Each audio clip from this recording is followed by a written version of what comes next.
going? Let me give y'all a little light, child. Give y'all a little light. Okay, y'all can see me good now. Okay. Hey, y'all. I am live on Facebook, YouTube. Where else, child? Where else can you find me? Yep.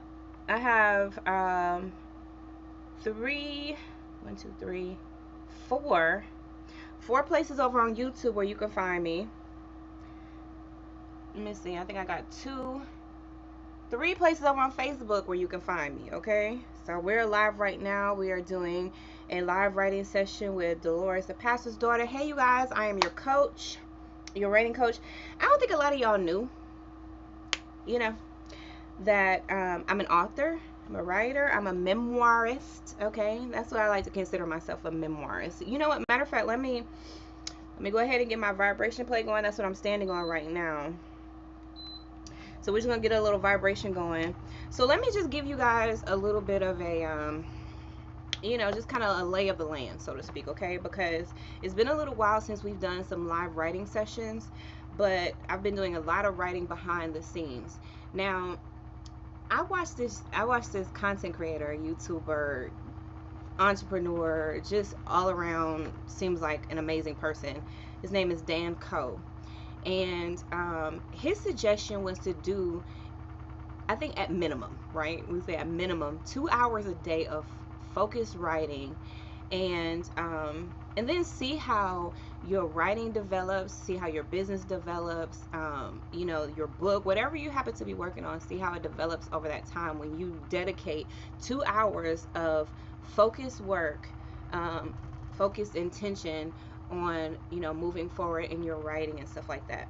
So tonight, just to give you guys kind of like a little bit of a heads up, we had line dance class tonight locally. I teach line dance as well on Tuesday nights, so I taught that tonight. And then we just started last week, we started incorporating karaoke into our line dance night. So on Tuesdays, right after line dance, we go right into kind of like segue into karaoke. In fact, the best way that I know to do karaoke, like kind of that segue, is to do a couple of songs that we would normally line dance to, just do that in karaoke, right? So we transition by using some of the same songs that we would line dance to, and I just sung them. So tonight, for our segue song, so to speak, I did Boogie Oogie Oogie. Okay, Boogie Oogie Oogie by oh gosh, who is that by? Oh god, I just drew a whole blank. Anyways, you guys look it up. But Boogie Oogie Oogie is just a really fun song. To me it's timeless, So a good song swap that I did, that's one of the other things that I do. I do a lot of modified dances and I do song swaps. So a lot of people that I teach line dance to, they're beginners or they consider themselves to not really be good at line dance. So what I like to do is like use some of those old songs that we used to do, and like just put the, just match a line dance that would go to that beat and that rhythm, like just match that, dance to the song. And it's been flowing very, very well. Also, I do modified dances because a lot of people that I work with are they're older or they have injuries or they just need to be careful, like I'm like that myself, right? Because I was in the military, so I had some military injuries and stuff like that. So in order to keep and I also have fibromyalgia, so I need to keep my body moving, but I also need to be conscious about the different issues that I have within my body that that could possibly get flared up or aggravated or whatever from line dance. So I modify some of my steps so that I can continue moving, but I'm also considering what I can handle, right? So that's what I teach in line dance. And then of course tonight we just segued right on into karaoke, just like we did the previous week, and just like we're gonna do for the next weeks to come, child, for months to come. Okay, we're also starting what I call the Elks Idol. We're going to start that in March. This is just a fun singing competition for the members of the lodge. So you know, that they can, you know, just kind of, participate in some fun activity, you know. A lot of us grown folks, child, we want to just have nice, good, clean fun. Sometimes we want to get out of the house, you know, but, you know, we still wanted to have like that comfortable feel. And to me, the lodge does a great job of really capturing that essence. And that's what I try to do also on Tuesday nights when I do my line dance and my karaoke. So, um, tonight was just the second night, so you know I could tell it's kind of like gaining traction, but it hasn't went like full force yet, right? So we're getting to that point. But let's go back into the 2 hour writer. So I'm one of those people that I work best at night, and y'all, I have tried. Do you hear me? Tried. Okay, with the duh at the end. I have tried to like move my writing schedule to like business hours, okay, like a 9 to 5, somewhere in between there. No, it just doesn't work for me. Like, I'm a late night writer, like, and I just have to be okay with that, you know. And I just, like, as I was just coming to terms with that, right, I was thinking, you know what, I'm probably not the only one. You know, I'm probably not the only one who likes to write late at night. You know, like, that's when my creative juices get to going. You know, so I feel like I do some of my best work late at night. And it's kind of, I feel like it's always been that way. In college, y'all, got 2 master's degrees. Child, when did I do work? When did I work? When did I write my papers? Late at night or like super, super early in the morning, 1, 2, 3, you know, in the morning. Hey, it just is, it is the way, it is what it is. Okay, people? So, tonight we're going to get into that. So just to kind of give you a little bit of a, you know, like just a lay of the land, so to speak. So right now we are in my she shed. This is where I do a lot of my creative work. I also have a little sofa over there, child. That's where I take my naps. As you can see, I've got my I Heart Naps sign. You could low-key kind of see it right there. And this is the, you know, this is my space here where I do a lot of my creative work. I have 3 screens here where I can kind of multitask. It's kind of my thing. I'm not really one who just work on one thing at one time, because the way my mind works, one thing is going to lead to another thing, is going to lead to another thing. And if I just focus on one thing, I feel like I'm going to miss something, or whatever thought that I had about another project is just going to leave my brain and it's never going to come back. So I feel like I got to like at least write it down in that moment, you know? And that's just kind of like how my flow is. And so what I decided to do was like, let's try this 2 hour writer thing, right? Like let's see what Dan Coe is talking about. Let's see, you know, if this really produces what we want it to produce, right? So what we'll do tonight is we'll do 50 minutes of focused work, okay? So that's writing. That and that doesn't mean you need to be actively writing. That could be research, that could be brainstorming, that could be conceptual, whatever you feel like is actually work that is moving you forward, okay? So it needs to be moving you forward in, you know, in your projects and in what you're trying to accomplish, okay? So that's 50 minutes of focused work, and then we're gonna stop for 10 minutes because, like, for me at least, right, I can't just sit and just work, you know. That's part of the reason why, you know, I was medically retired from the military and stuff like that, because of my conditions. I need to make sure that I have some time that is down and focused work, but I also need to get up, get moving, you know, and be active, and then I can sit back down, you know, and do a little more work. And so that's going to be the schedule that we go by, okay? So 50 minutes of focused work, okay, y'all? That is research, that's actively writing, that's, I mean, you could be putting prompts into your chat GPT, you could be putting, you know what I'm saying, you just something that is moving you forward, okay? You could be reading, anything that's moving you forward. And then for 10 minutes, we're going to take that 10-minute movement break. And during this 10-minute movement break, you can get on if you have a vibration plate like what I'm on right now, get on your vibration plate, vibrate for 10 minutes, you know. They say that these vibration plates, they say they do more work than walking sometimes, okay? So, you know, get into it. So if you got a vibration plate, do that. You've got some free weights, do that. Do you have a walking track? Do that. just do some steps in place, do some line dancing, do some type of movement, and then get sit back down or wherever you're working, and then get back into the 50 minutes of focus work again.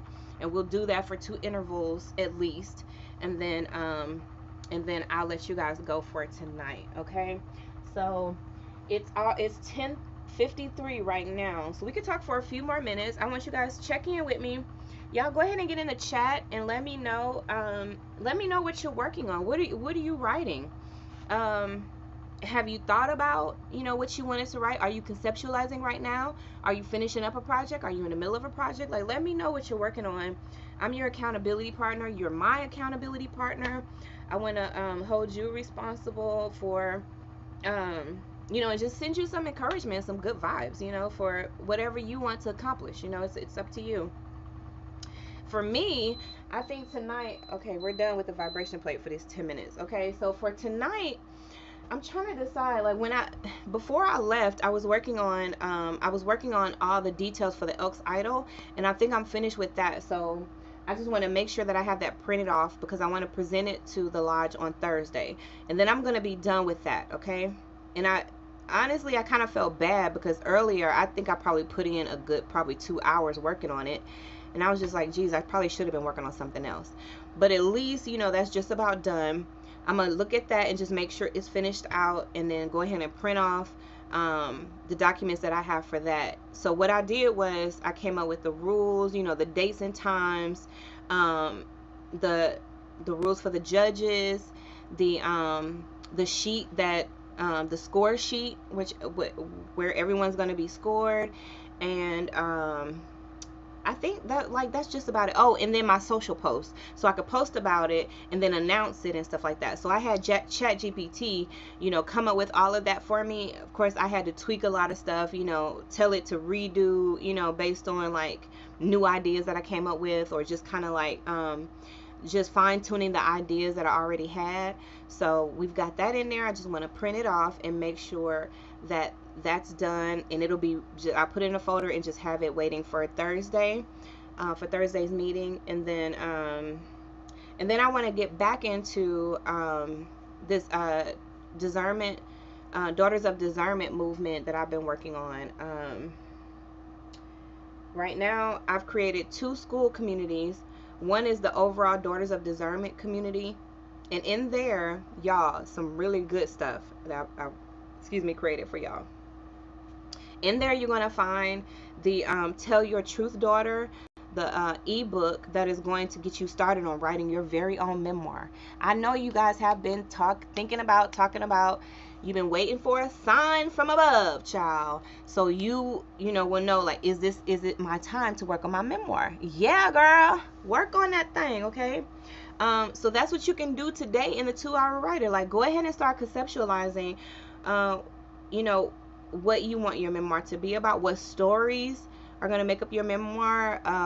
In fact, I would just say, just start writing. You know what I mean? Just start writing, and then allow the vision to kind of take a little bit of shape from there, right? So that would be my suggestion to get started. And then, of course, go over into the school community, and I've already put a lot of great information in there for y'all to help y'all get started on writing your memoir. So especially for people who have dealt with a lot of trauma, and especially if the people that caused your trauma or involved in your trauma is still alive, you're going to want to be really intentional about how you write your memoir. And these are like lessons that I learned from writing my very own memoir, because I wrote a memoir about my father, and he's still alive, and in fact he lives in the same county that I live in. Okay, so that just lets you know, like, this could get really sensitive and really crazy for people who are ready to tell their story, but they still got to consider the other people who are involved in their story, or who are characters in their story, so to speak. So the Tell Your Truth Daughter memoir writing series is really going to help you to, focus on that and not be scared, not be intimidated. Go ahead and start writing your story, getting it down on paper, start recording. In fact, during this 2-hour writing session, you could be doing voice recordings of your stories. You don't have to just sit down and write at a computer, okay?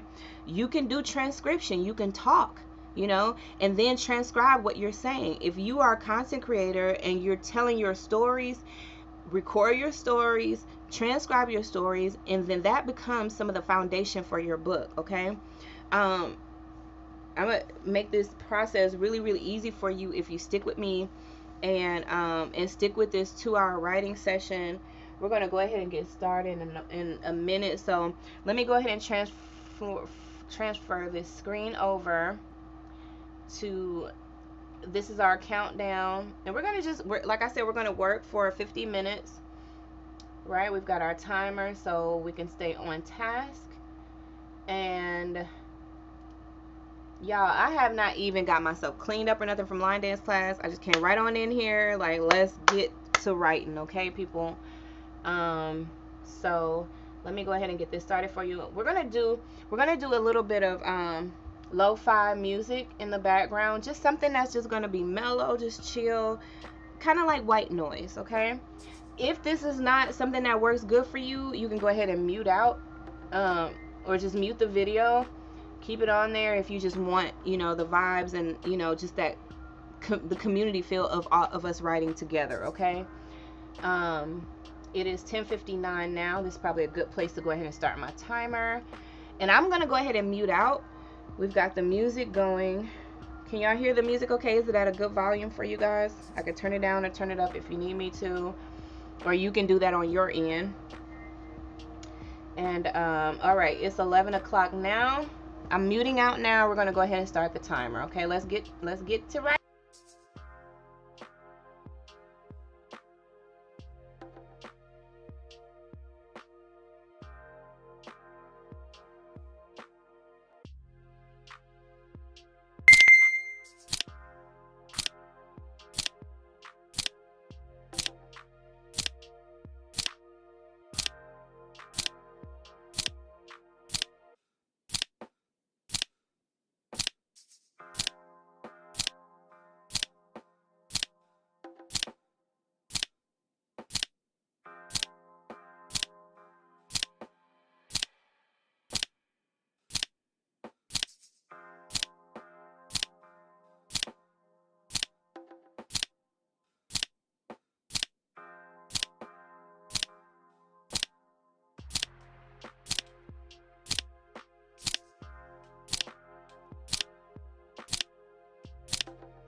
Okay, how we doing, people? Check in with me. Let me know what's going on. How did that feel? How did that feel, y'all? I don't know if y'all were looking, but there I go again, child. Like, my mind was everywhere, okay? So, I just created a new folder. Let me go ahead and do some, let me vibrate a little bit while I take these slides off. Okay. So, I told you I've been working on the Discernment Decision Lab on the school app. So I've got two communities on the school app right now. One is the Daughters of Discernment. This one's strong today, y'all. It's got my voice on. Did y'all ever do that when y'all was kids?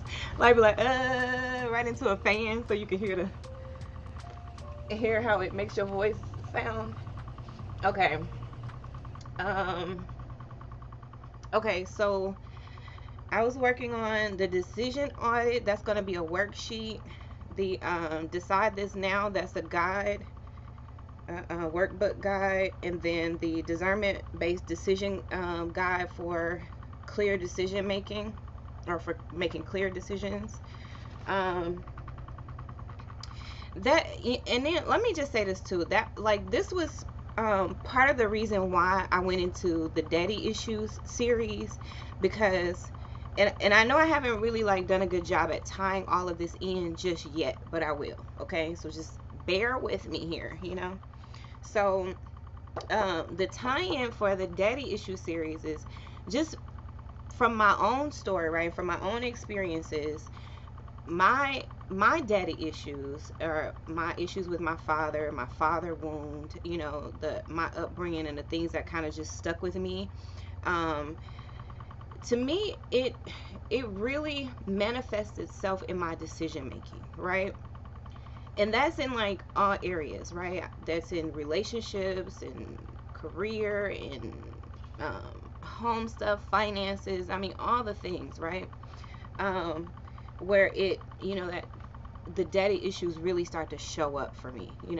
Like, I've done a lot of work, y'all. I've done a lot of healing work. I've been in therapy. I'm very aware of what I've gone through and how it has impacted me in adulthood, how it's impacted my decisions, how it's impacted my relationships, and everything. And so I'm at this point now in life where I still have daddy issues, right? I don't think that that's ever going to be something that just goes away, because I don't think that we even realize how our daddy issues will manifest sometimes until we are faced with a situation or an event, or a relationship or something that really starts to highlight the fact that we got daddy issues. You know what I mean? So I think that sometimes even later in life, y'all, you could be 60 years old, okay, and you still got daddy issues. Like, it just is. You know what I mean? It's just like, I think this, to a large extent, we just have to like accept that. Accept that there are things that we grew up with, that we experience, that affect who we are today, right? It affects our decisions. It affects how we move. It affects what we believe. It affects the decisions that we make. It affects our actions. It just affects, right? And so what I realize is that there's a lot of daughters out there that have a hard time making decisions and using their discernment, and also taking action. Because a lot of times, like, we know stuff, we see stuff, but when it comes to actually acting on it, making a decision, establishing something, like executing, then that's where there's a disconnect there. You know what I mean? And it was something that I dealt with personally too. I still deal with it. And so I always refer back to my decision making process. And because I have a decision making process, I'm like, you know what? it's probably a lot of daughters out there that don't have a decision making process. I mean, how could you really? Like, how could you just be like, okay, well, I know I need a decision making process, unless that was something that you were taught. But for me and probably a lot of daughters, because of the relationship dynamic, because of whatever our parents were going through, whatever issues, parent issues, mom issues, daddy issues that they have, it affected how they raised us, right? But it's our responsibility at this point to do something about it, right? Like, we can't just be like, well, you did this to me, and then that just be it, and then that's our alibi, that's our excuse, that's, a way of not taking accountability, not taking responsibility, not taking control in our power, for our own lives. So it's one thing to know a thing, to see a thing, to identify it, for our discernment to, like, okay, we know we got discernment. But when it comes to actually making a decision, when it comes to actually following through, when it comes to actually doing the thing, we might be falling a little short on that, sis. You know what I mean? We might be falling a little short. So that's what this process is really going to help. So I've been working a lot behind the scenes. Just because you guys are just seeing me now doesn't mean that I haven't, been doing the work behind the scenes and just trying to create this formula and this format that I've been using myself. I had to tap into, okay, what am I doing that is helping me to break free from the toxicity that was in my life? Y'all, one of the hardest decisions that you will ever have to make, hopefully you never have to make it, right? But a lot of us have, sadly, is whether or not we're going to cut our parents off. I mean, I hate it. I hate it for you. I hate it for me. But it is what it is. And sometimes we're faced with that decision of like, okay, do I do what's best for me, or do I do what's right society-wise? Do I do what's right religion-wise? Do I do what's right based on, like, how I was taught, my upbringing? What, like, nobody wants to sever the relationship with their parent, but sometimes that's a decision that you have to make.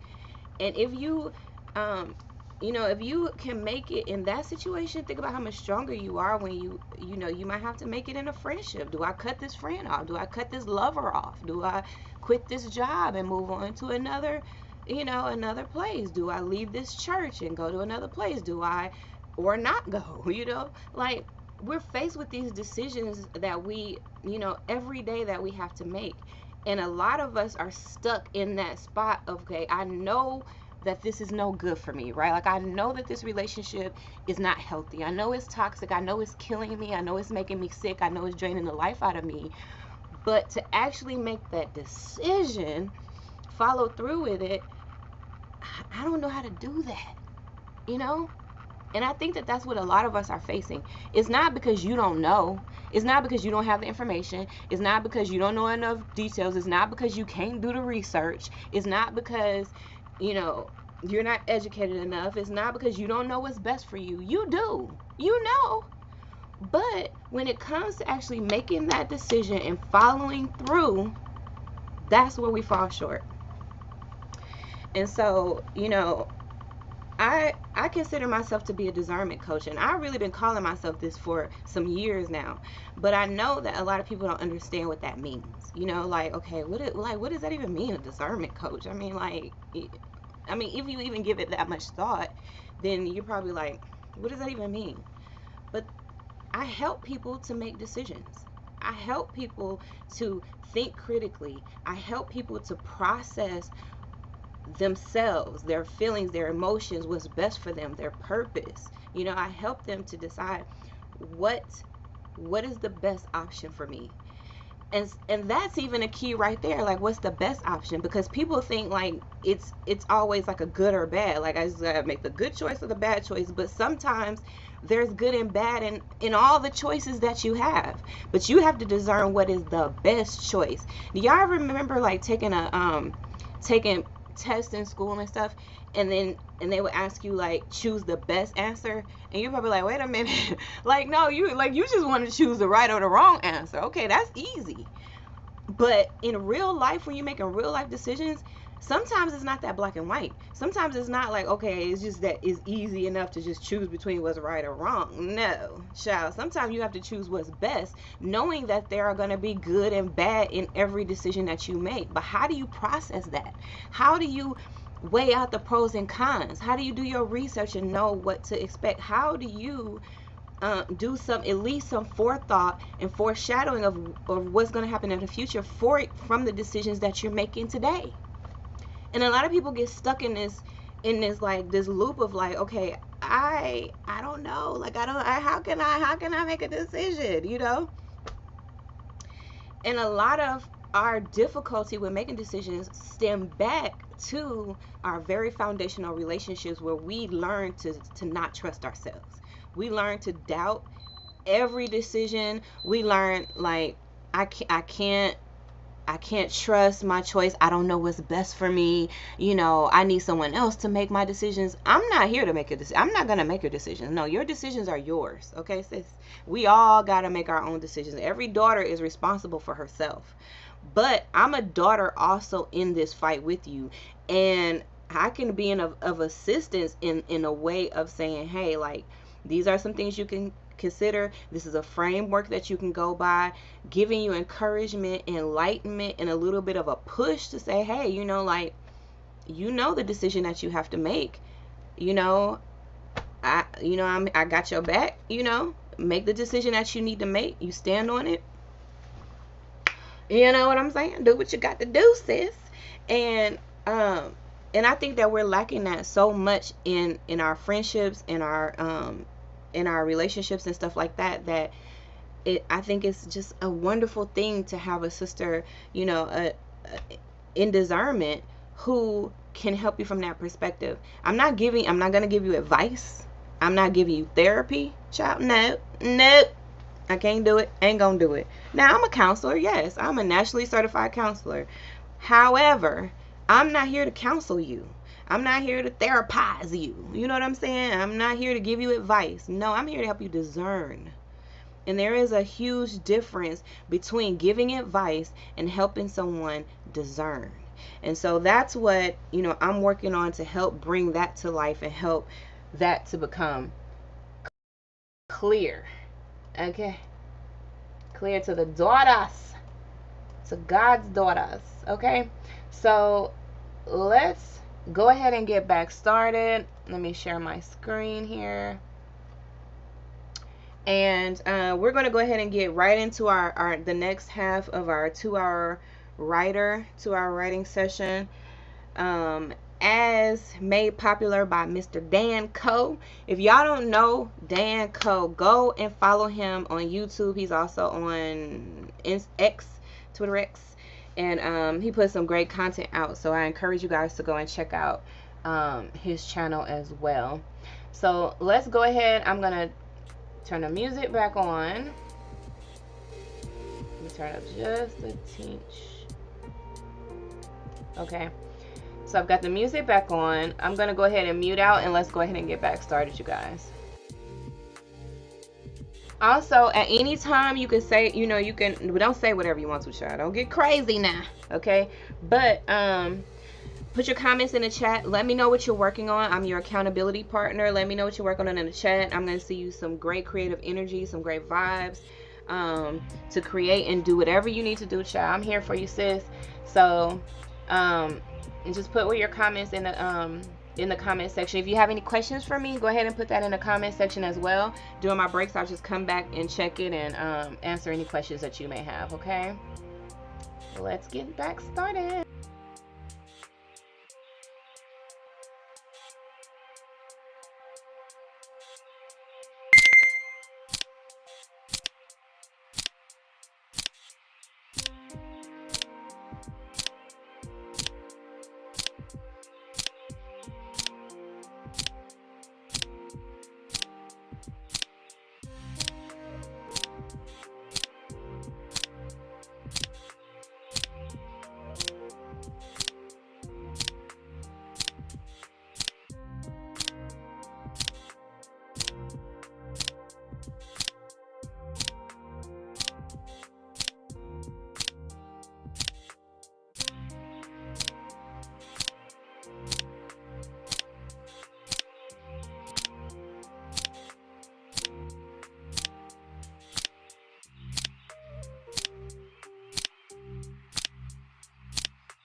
That is that clock ticking like irritating?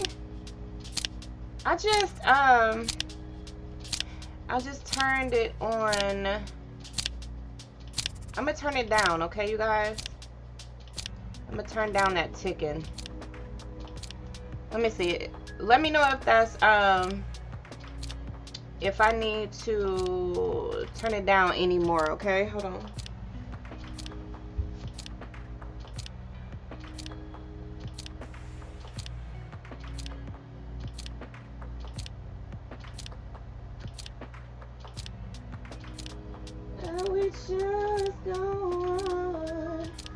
I need to turn it down anymore, okay? Hold on.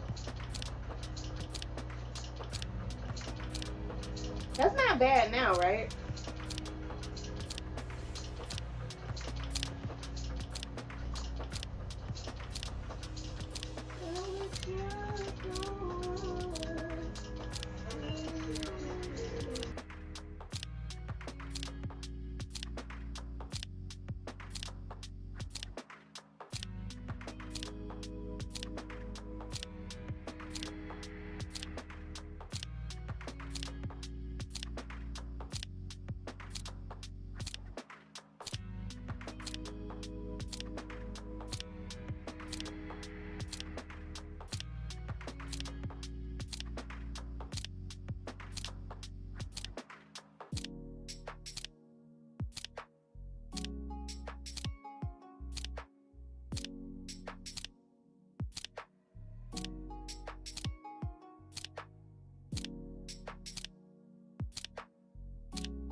Okay, y'all. What's going on? How y'all feeling? Sisters, how y'all feel? Brothers, y'all alright? Just like Erykah Badu said, honey. How are y'all doing? Y'all okay? Let me see. Let me go back. So, if y'all have been with me throughout this whole live stream, we have been doing this 2-hour writer challenge, but taking 10-minute breaks in between, 50 minutes of consistent and focused work. I'm vibrating again. Woo. So anyways, you guys, let me tell y'all where I am now in my process. I'm working on the this making a discerning decision, basically making a decision. It's a framework, but how to do it from a position of discernment, right? Because when you make decisions, you definitely want it to be from a position of discernment, okay? Not out of impulse, not out of emotion, not out of being misinformed, not out of just taking advice from other people without doing any of your due diligence. When I talk about discernment, I talk about it both as two different things, right? One is like a muscle, okay? So working discernment and using discernment as a muscle. So, and like working on it, like working it out like you would to strengthen your body, right? How you work out a muscle, that's how you should with your discernment. You should be actively working it to strengthen it, right? And with every decision you make, you're strengthening that discernment more and more. And I mean, we all like to think that we could just do something and just be like Superman when it comes to discernment, or Superwoman or whatever, but that's just not how it goes. It takes time to work that muscle, and it's like one decision at a time, and you're constantly like strengthening it. So it's never going to be something that you just is like, well, I've accomplished this, you know what I mean? Like I am, I say I'm a discerner, but that doesn't mean that I'm at this, like, that I've just mastered it to the point where there is no other work to do. You know what I mean? There's no more working that muscle. There's no more practicing discernment. And there's no more, using the tools in your toolbox. That's the other way I describe discernment.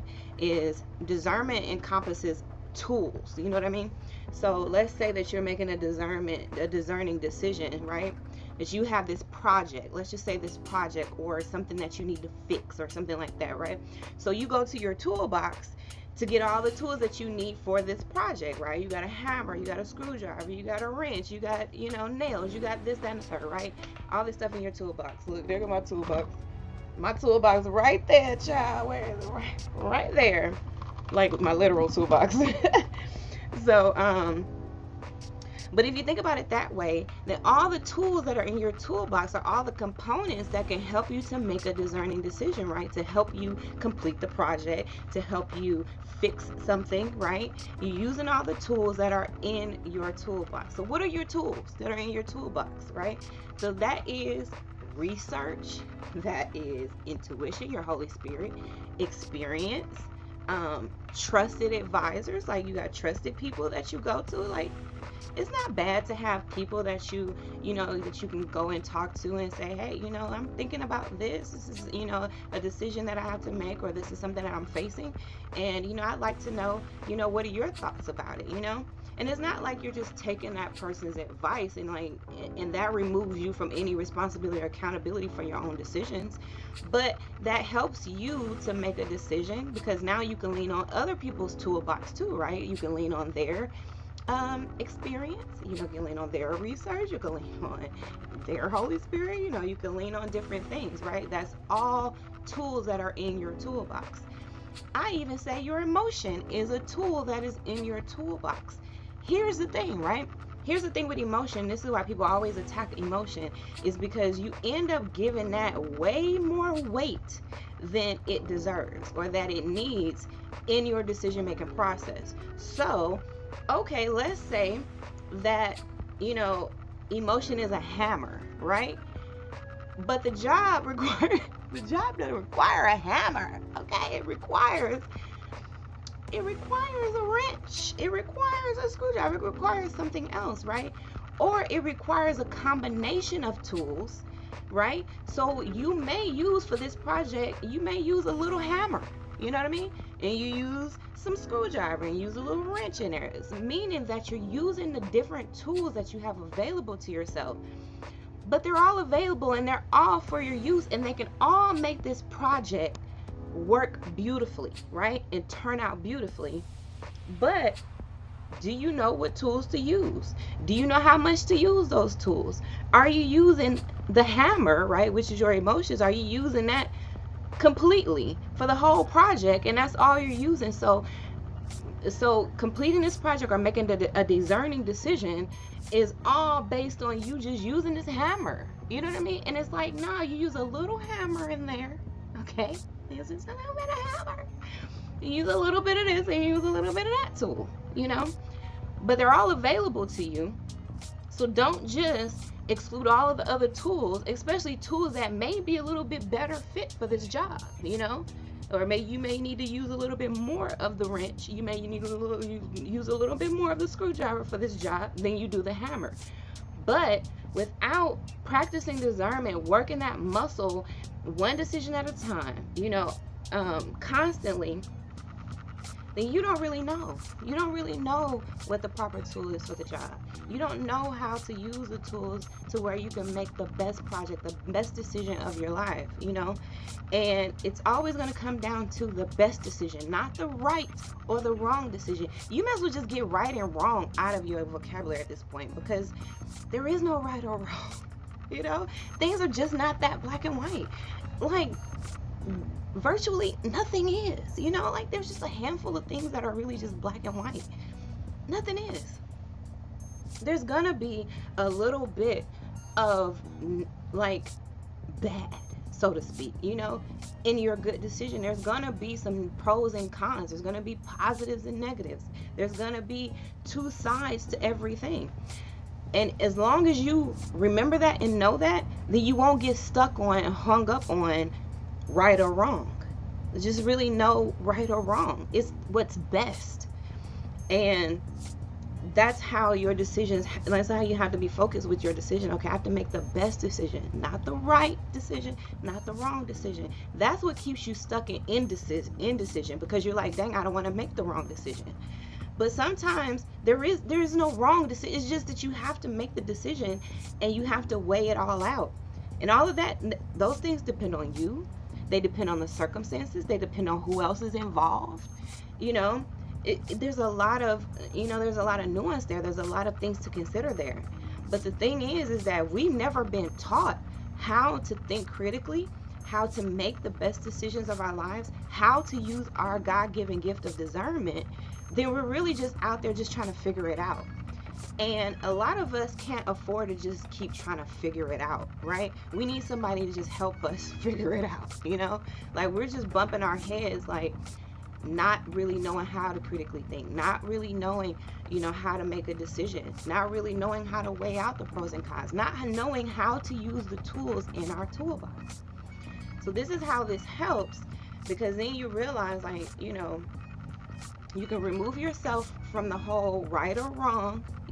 Don't even be invested in that, in what's like, this person's right, I'm right, my discernment was right.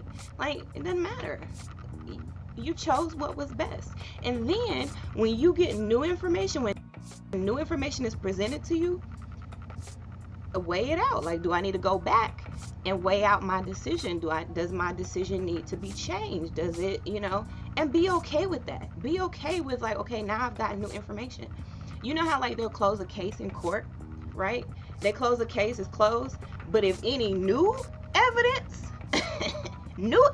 comes, we got to open that case back up. But see, you got to evaluate that. Okay, do we need to open this case back up? Does this new information, this new evidence, change anything? I don't know. Maybe it does, maybe it doesn't. But that's what the discernment process will do for you. That's what having a framework will do for you, You can take the guesswork out of making decisions and actually work the process of making decisions. Does that make sense? So that's where, that's where we are in our process right now. That's what I've been working on behind the scenes. And that's where the daddy issues stem from, because there had to have been something that just made you doubt yourself so much, made you not trust yourself. It could have been trauma. It could have been parenting issues. It could have been the absence of parents. It could have been, a few, a combination of things that really, factored into you being in this place right now where it's like you can't make a decision. Your discernment is not where it needs to be. And but all is not lost. You know what I'm saying? Like, people will tell you all day, like, you need discernment, where's your discernment? But they don't have the tools, they don't have the wherewithal, they don't even have the discernment to tell you how to discern, child. Like, it's like, I hear what you're saying, but you ain't even able to help, child. You just able to point out my shortcomings. Okay, but I can point them out, child. I do point them out, but I can also help, and so that's what this framework is for. That's what I've been doing. That's what we're working on right now. So what are you all working on? Our 10-minute break is up, people. So we've been going for 2 hours 20 minutes, which checks out, right? Because I talked for about 20 minutes in the beginning, so we can get to like at the top of the hour at I think we started at 10 o'clock. Was it 10 o'clock or 11? No, definitely not 10 o'clock. So I was like 11. Was it 11? It had to be, because it's 1 o'clock now. So yeah, we got started at 11 sharp. Writing. Okay, we did 2 50-minute writing sprints, focused writing, and then we did 2 movement breaks. Okay, for my movement breaks, I got on the vibration plate. What did you do for your movement break? Okay, tell me in the comments. And if you watch this back after the fact, like, just go ahead and let it play through, and then you just work your process. You know what I mean? Like, just pretend like you're live watching me right now, and just do the sprints, do the 50-minute writing sprints, do the 10-minute movement break. And you saw sometimes I got up and did some movement as I was writing, or as I was reading rather. So get it in how you get it in, okay? But I think this is a good place to stop for tonight. Well, it's already 1 o'clock, after 1 o'clock in the morning here where I am in Alabama. Also, let me know where you're watching from. Are you working on a memoir? Are you working on your poetry? What are you working on, child? What are you writing? Let me know in the comments. I hold you accountable. You hold me accountable. I'm your accountability partner. Okay, I'm your girl. So y'all let me know that in the comments. Make sure you like the video, share the video, let the girls know, and the guys who like to write, child, but I'm talking to the girls, okay? Let the girls know that we're doing these writing sessions just really until and if and until, child, I get an actual more structured writing flow or writing times, which I probably won't ever do, because that's just the way I'm set up. I'm just like, when I feel it, I'll do it, or when I need to do it, I'll do it. I do write every single day, but I don't always go live and write. Sometimes going live and writing is a little bit of a distraction, because I am thinking about you guys and also engaging you while I'm writing.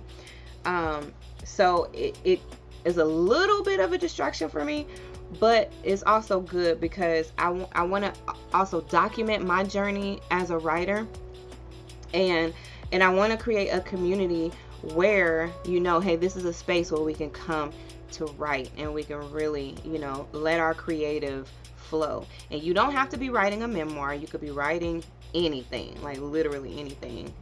You could be creating anything, but my talent and my focus for these sessions is writing. So if that resonates with you, please make sure that you like the video, subscribe. Like I said, I'm on three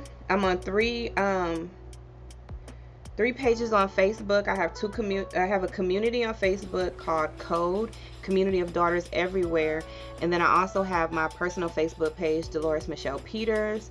And then my professional Facebook page, Daughters of Discernment. And I think I changed it already to Coach Dolores and Daughters of Discernment. But if you look up Daughters with an S at the end, okay, because I think there is a Daughter of Discernment on YouTube, but look up Daughters of Discernment because this is a community of more than just me, okay? So that's the S on the end, okay? So Daughters of Discernment, Discern and Dance. You can pretty much look me up under Coach Dolores, DELORES. And you can find me anywhere, y'all, okay? I'm on TikTok, Facebook, Instagram, all of the places, but I'm more active on Facebook, YouTube, but I'm getting more active on TikTok, okay, you guys? So make sure y'all go and look me up on TikTok as well, okay? All right, y'all. I love y'all, and I will see y'all later. Am I going to continue right here? Am I about to go lay down, y'all? I'm tired. Yeah, I'm about to go lay down. I need to wipe my makeup off. I need to take a shower. So I'll see y'all later, y'all. I need to get all this dancing sweat off of me. So I love y'all. Thank y'all for tuning in. Bye bye for now.